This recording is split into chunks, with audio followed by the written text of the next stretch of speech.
अभी last video के अंदर रह गया था, कोई बात नहीं। लास्ट में आई प्लस इक्वल्स टू वन अपने कर देंगे एंडिंग में। इसको रन करेंगे, सेम आंसर फाइव का टेबल मुझे मिल जाएगा। तो ये वाइल लूप से बन जाता है, ठीक है। वो फॉर लूप से बना था, ये अपना वाइल लूप से अंदर डायरेक्टली बन सकता है। कोई डिफरेंस नहीं है, बस यहाँ पे इंक्रीमेंटल हमको बार देना पड़ता है, इनिशियल बार देना पड़ता है, कंडीशन यहाँ पे देनी पड़ती है। That's it. आप फॉर लूप में करो या वाइल लूप में करो। डिफरेंस क्यों है, तो इन दोनों का यूज क्यों होता है? अगर दोनों सेम ही है तो दोनों एक ही यूज क्यों नहीं हो रहा है? बोले वाइल आपको बेसिकली थोड़ा सा ओपन देता है स्पेस, जिसके अंदर आप यहाँ पे कंडीशन में कुछ फॉर्मूला, कुछ सिंप्लीफिकेशन लगा सकते हो। यहाँ पे प्लस वन प्लस टू की जगह कुछ मल्टीपल चीजें लिख सकते हो, मल्टीपल डिफरेंट चीजें आप प्रिंट करवा सकते हो, सिंप्लीफिकेशन करवा सकते हो, ठीक है। तो ये सारी जो फ्रीडम है वो आपको वाइल में मिलेगी। फॉर लूप के अंदर, रेंज के अंदर आप ये सारी चीजें नहीं कर सकते हो कहीं ना कहीं। इसी वजह से वाइल और फॉर के बीच में थोड़ा सा डिफरेंस रहता है। आपको धीरे धीरे डिफरेंट क्वेश्चंस के बार बेसिकली समझ में आ जाएगा क्यों हम लोग ये यूज करते हैं।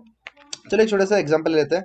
मुझे फॉर एग्जांपल 1 to 20 के बीच में सारे इवन नंबर्स प्रिंट करने हैं। So for I in range, ठीक है, 1 to 20, सो 1 to 20 रेंज रख रहा हूं मैं यहाँ पे। एक और चीज, अगर आप यहाँ पे लास्टली इंक्रीमेंटल में प्लस वन नहीं भी लिखते हो तो भी कोई बात नहीं, बिकॉज फॉर लूप के अंदर बाय डिफॉल्ट वो प्लस वन ही होता है, ठीक है। अगर माइनस करना है तो आपको लिखना पड़ेगा, या उससे ज्यादा बढ़ाना है कम करना है तो लिखना पड़ेगा, ठीक है। तो मैं यहाँ पे लिख देता हूँ टू, वन की जगह मैं टू यूज कर रहा हूँ, और मुझे सिंपली यहाँ पे यूज करना है प्रिंट आई। वन की जगह मैं यहाँ पे सबसे पहले जीरो कर दूंगा, 0 से 22। देखो सारे इवन नंबर्स आ गए, 0 2 4 6 8 10 12 14 16 18। क्यों? क्योंकि यहाँ पे मैंने लास्ट में प्लस वन की जगह टू किया है।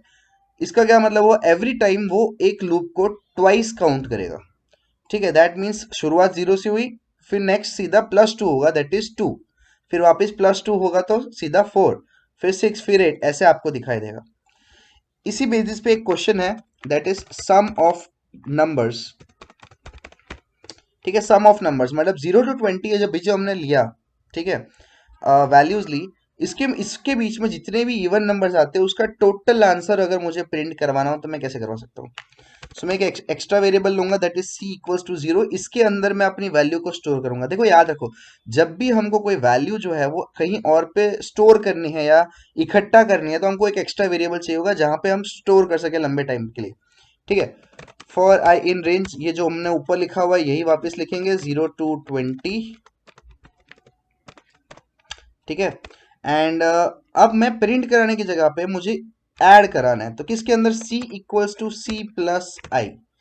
अब ये क्या है, तो बोले ये यहाँ पे एक बेसिकली मैजिकल स्टेटमेंट चल रहा है कि हम लोग इक्वल्स टू के लेफ्ट और राइट दोनों जगह सी रख रहे हैं, अपना जो थर्ड वेरिएबल है वो। बोले क्यों, तो बोले एवरी टाइम इक्वल्स टू के राइट साइड सिंप्लीफिकेशन पहले होता है और फिर वो स्टोर लेफ्ट साइड पे होता है, ठीक है। सो यहाँ पे है सी प्लस आई। सी प्लस आई का मतलब क्या होता है, बोले सी की वैल्यू बाय डिफॉल्ट जीरो है, इनिशियली आई की वैल्यू भी जीरो होगी, ठीक है। तो दोनों का जीरो जीरो, और वापस स्टोर कहाँ पे होगा, सी के अंदर ही होगा जीरो। नेक्स्ट टाइम लूप घूम के आएगी तब आई की वैल्यू जो है वो टू हो जाएगी, सॉरी मैं टू का जम कराना भूल गया था, टू हो जाएगी, ठीक है। तो अब आई की वैल्यू हो गई टू, सी की वैल्यू जीरो थी, two plus zero value two हो गई, सी के अंदर वैल्यू टू स्टोर हो चुकी है। नेक्स्ट टाइम आई के अंदर वैल्यू आएगी फोर, अब सी की वैल्यू बाय डिफॉल्ट टू है और आई की वैल्यू इस बार फोर अपडेट हो चुका है, होके आई है, ठीक है।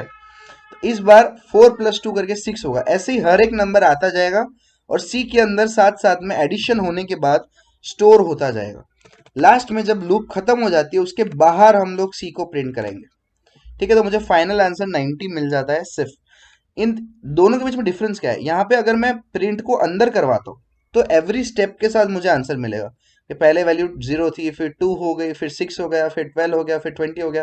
पर मुझे ये नहीं चाहिए, मुझे एक फाइनल आंसर चाहिए, इसलिए मैं लूप के बाहर सी को प्रिंट कराऊंगा, ठीक है। तो मुझे सिर्फ फाइनल आंसर मिलेगा। अगर आप कोई भी चीज लूप के अंदर रखते हो तो लूप जितनी बार चलेगी उतनी बार आपको उसका प्रिंट भी या एग्जीक्यूशन भी मिलता रहेगा साथ साथ में। समझ में आया?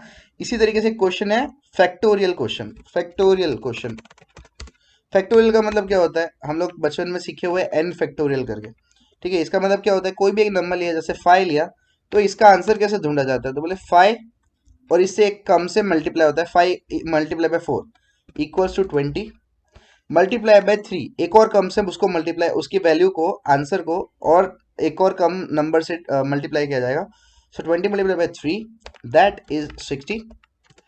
ठीक है, अब इसको एक और मल्टीप्लाई इस एक और नंबर से कम से किया जाएगा, that is 60 into 2 that is 120।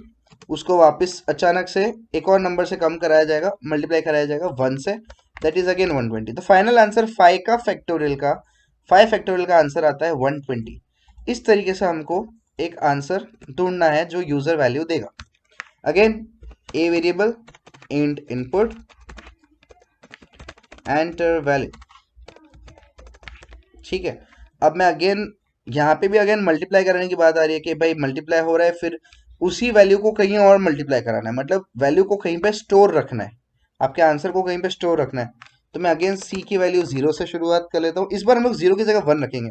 जहाँ पे हम लोग मल्टीप्लाई करते हैं ना, वहां पे हम लोगों को वैल्यू 1 रखनी चाहिए 0 की जगह पे। ठीक है, अगेन अपने शुरुआत करते हैं फॉर आई इन रेंज। अब यहाँ पे रेंज थोड़ी डायनेमिक होगी। डायनेमिक मतलब मुझे स्टार्ट कहाँ से करना है, जो सबसे यूजर जो नंबर दे रहा है वो सबसे बड़ा नंबर वही है। तो यूजर का वैल्यू जो है वो ए में स्टोर है, तो मैं इनिशियल वैल्यू ए रखता हूँ। ठीक है, और कहाँ तक जाना चाहिए, तो बोले 0 तक, मतलब 1 तक। 0 मल्टीप्लाई नहीं होगा, 0 एक्सक्लूड हो जाएगा, 1 तक जाना चाहिए। और -1 मतलब उल्टा जाना है, एक वैल्यू हर बार कम करनी है। तो ए से शुरुआत होगी, 0 तक जाएगा, -1 उल्टे में क्या होगा, C equals to C multiply by I. Plus की जगह पे मल्टीप्लाई बाय आई होता जाएगा और प्रिंट सी हो जाएगा।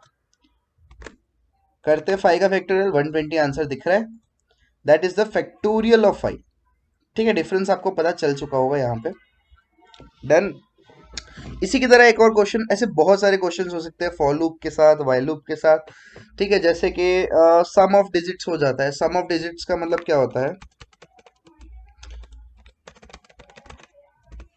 यहाँ पे अपने कोई भी एक नंबर लेते हैं, फॉर एग्जांपल 123।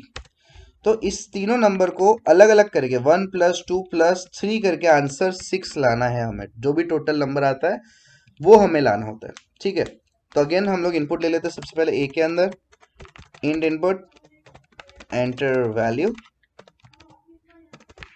ठीक है, इन एंटर वैल्यू लेने के बाद हम लोगों के यहाँ पे अपने फॉलो की जगह वाइल लूप का यूज करते हैं।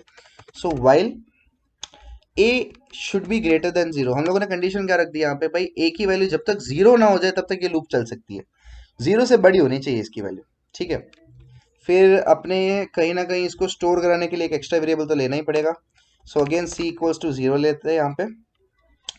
अब हमको ए की वैल्यू पहले डिवाइड करनी है। डिवाइड मतलब अलग करनी है। 123 जो है वो एक ही नंबर है। ठीक है, 123 एक ही नंबर है, उसमें से मुझे लास्ट डिजिट को निकालना है और अलग कर देना है। तो उसके लिए हम लोग यूज करते हैं बेसिकली क्या, बोले कि मैं यहाँ पे यूज करूंगा सी इक्वल्स टू सी प्लस। ठीक है, अब मुझे वैल्यू को डिवाइड करना है। वैल्यू किसके अंदर है, ए के अंदर है, और मुझे उसमें से वैल्यू निकालनी है। तो मैं मॉड्यूलो 10 का यूज करता हूँ। मॉड्यूलो 10 यूजुअली क्या करता है, किसी भी नंबर का जो लास्ट डिजिट होता है उसको वो वहां से यूज कर सकता है। जैसे 123 है तो जो भी लास्ट डिजिट होगा वो 3 जो है वो यहाँ पे यूज हो जाएगा, स्टोर हो जाएगा। सो जो ए मॉड्यूलो 10 जो मैं कर रहा हूँ वो थर्ड लास्ट डिजिट को निकालेगा 3 को, और वो सी के अंदर स्टोर कर देगा। सी की इनिशियल वैल्यू 0 है, प्लस होके वो 3 हो जाएगी। अब एक बार वो 3 का काउंटिंग हो चुका है तो मुझे उसको निकाल देना है। तो a equals to A divide 10। ये क्या करता है, बोले 123 में से 3 का यूज हो चुका है, काउंटिंग हो चुका है। अब अगर वो वापस काउंट हुआ तो मिसकाउंट हो जाएगा, जिसकी वजह से अब 3 को परमानेंटली हमको निकाल देना है। तो जब आप डबल डिवाइड करते हो मतलब आप इंटीजर में वैल्यू चाहते हो। ठीक है, पॉइंट वैल्यू नहीं आएगी, इंटीजर वैल्यू आएगी। पॉइंट के बाद की वैल्यू निकल जाएगी। तो आप जब भी वन किसी भी नंबर को 10 से डिवाइड करोगे तो आपके वैल्यू पॉइंट में आनी चाहिए, और पॉइंट के बाद वाला निकल गया तो आगे के 2 नंबर रह जाएंगे। आगे के 2 नंबर रह जाएंगे मतलब 1 और 2 रह जाएंगे, 3 निकल जाएगा यहाँ पे। ठीक है, यही प्रोसेस रिपीट होगा। अगली बार जब आएगा तब 12 हो जाएगा ए। 12 में से जब लास्ट नंबर यहाँ पे सी के अंदर स्टोर होगा दैट इज 2। वो सी की इनिशियल वैल्यू अभी 3 हो चुकी है और अब नई वैल्यू उसको मिली है 2। तो 3 + 2 करके 5 करके सी के अंदर स्टोर हो जाएगी। फिर अगेन 2 यहाँ पे ए के साथ निकल जाएगा बाहर डिवाइड में, और सिर्फ 1 बचेगा। अगेन 1 भी प्लस होगा, ठीक है, सी के अंदर। तो 5 + 1 6 हो जाएगा, और लास्ट में 1 भी निकल जाएगा। तो लास्टली हमारे पास जो वैल्यू बचेगी सी के अंदर, ठीक है, वो होगी 6। सो यहाँ पे 123 में कर देता हूं तो मुझे आंसर